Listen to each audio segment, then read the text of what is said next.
Nestes dias da Semana Santa, eu tenho pensado muito nas chamadas 7 palavras de Cristo na cruz. Já gravei um vídeo aqui no Fé e Café sobre a palavra Pai, perdoa-lhes porque não sabem o que fazem. Gravei outro também sobre aquela dos diálogos dos ladrões crucificados juntamente com Jesus. O diálogo de um com o outro. Na verdade, um repreendendo o outro, e o diálogo, sim, propriamente, de Jesus com aquele ladrão que reconheceu sua própria falta. Mas hoje eu gostaria de comentar aqui sobre outra cena que apenas João a descreve para nós.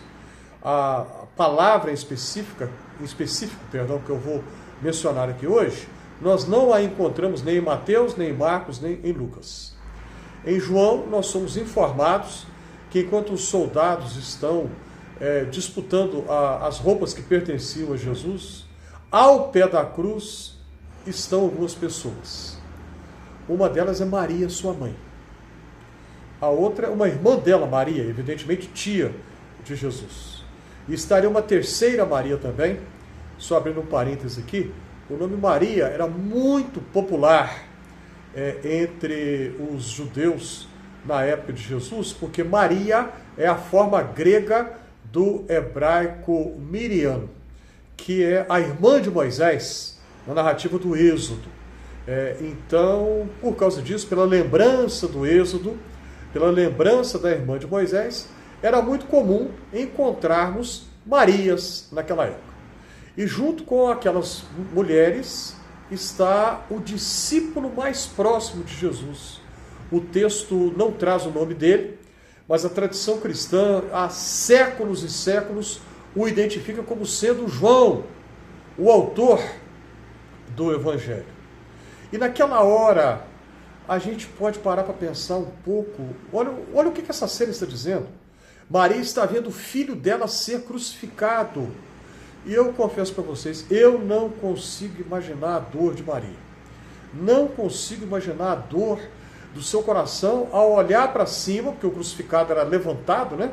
A cruz ficava um pouco acima do solo, e ver o filho naquela situação de dor, de tortura, de morte lenta, e não há nada que pudesse ser feito naquele momento. É uma questão de tempo, ele vai morrer, e a mãe contempla o filho perder a vida aos poucos. Você consegue imaginar algo assim? Eu não.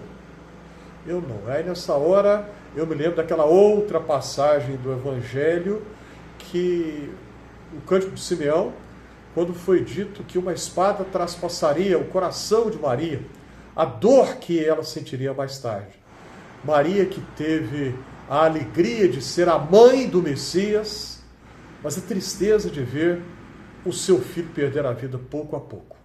E Jesus, naquela hora, qual é a atitude dele? Ele não lamenta com autocomiseração, pobrezinho de mim, por que estão fazendo isso comigo? Ele não fala isso. E ele também não xinga, maldizendo e amaldiçoando os romanos sádicos que o estão torturando e o matando aos poucos. Ele não faz nada disso. Ele está preocupado com Maria, está preocupado com a mãe dele. Ele está preocupado com o amigo dele também. Vamos seguir aqui essa tradição que diz que era João. Portanto, ele diz a ele e a ela, quer dizer, a João e a Maria: eis aí o teu filho, eis aí a tua mãe. E o texto diz que daquele momento em diante, João assume a responsabilidade de tomar conta de Maria. A tradição antiga diz que eles foram para Éfeso, na Turquia atual. Não sabemos até que ponto há um elemento histórico nessa tradição, mas não importa, isso simplesmente não vem ao caso. O que importa é Jesus mostrando para nós a preocupação dele naquele momento, não era com ele mesmo, mas ele preocupado com a sua mãe, ele preocupado com o seu amigo, e entrega um ao cuidado do outro. Mais uma vez eu gostaria de pensar um pouco em Maria. Imagine o turbilhão de emoções e pensamentos na sua mente naquele momento. Para algumas pessoas, ainda que eles não estivessem presentes ali, Jesus era o Messias, é o Cristo, apesar que eles não entenderam por que ele tinha que ser crucificado. Para outras pessoas que estão ali, Jesus é apenas um criminoso. Mas para Maria, é apenas um filho dela.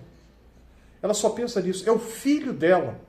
O filho que ela gerou, o filho que ela criou, e agora ela o vê perder a vida dessa maneira.